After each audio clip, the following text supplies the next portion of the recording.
Então, o que que me faltava? Para mim, faltavam 3 coisas. Primeiro, orientação. Eu não tinha ninguém para me orientar, falar, olha, essa receita precisa dessa quantidade de goma xantana. Essa receita precisa de X gramas de farinha de arroz, por exemplo, né? Essa receita precisa de uma farinha mais proteica. Então, eu não tinha ninguém para me orientar. Então, orientação era o que me faltava. Outra coisa, conhecimento. Eu não sabia fazer nada com glúten.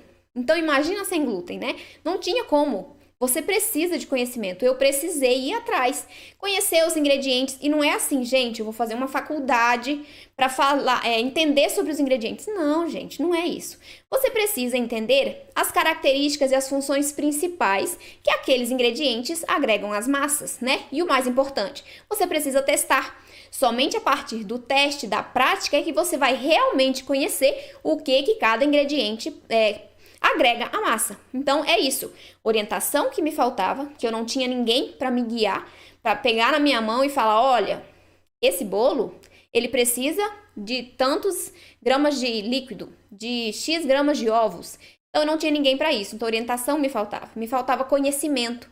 Eu nunca tive a preocupação de ir atrás, de saber o que o açúcar agrega à minha receita, o que a farinha de arroz agrega, qual é a função da fécula de batata. Então, eu não conhecia. Então, faltava orientação, faltava conhecimento. E uma coisa também que está ligada e é de extrema importância. Faltava uma receita equilibrada, a receita correta.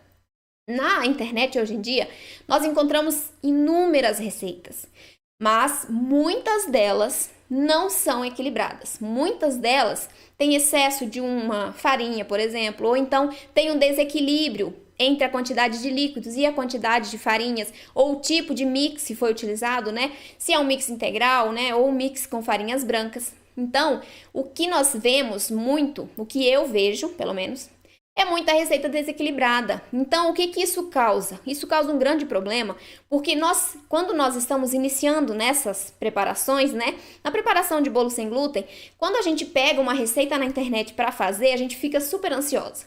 E aí você vai e faz e erra a receita. Mas não é porque você errou a receita, é porque aquela receita estava desequilibrada. Então, o problema de a gente testar receitas aleatórias da internet, que a gente não tem um embasamento para saber se aquela receita é equilibrada, é esse.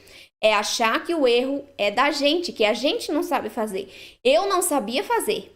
Só que depois que eu comecei a entender as receitas e ter a receita certa, aí eu consegui acertar, mas não é porque eu não acerto a receita que a culpa é minha. Isso acaba causando frustrações nas pessoas e elas, por algum tempo, elas podem até continuar testando, né? E se forem errando, a tendência é que acabem desistindo de fazer, né, os seus bolos sem glúten.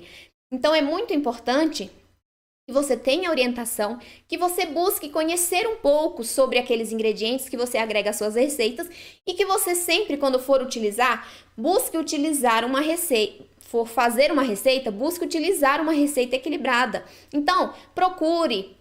Na internet nós temos muitas receitas equilibradas. No meu canal tem mais de 250 receitas. No YouTube, né? No Instagram também. Então, as receitas do meu canal, elas são testadas. Inclusive, nós vamos conversar sobre vamos fazer uma análise de uma receita hoje de um bolo, que é um dos queridinhos do canal. Muita gente já testou, já fez várias vezes, sempre deu certo, gostou muito do resultado. A massa fica macia, fica úmida e não fica seco no outro dia. Então, são receitas testadas que, se você executar na sua casa e não obter o resultado que você busca, você vem falar comigo e a gente resolve, tá?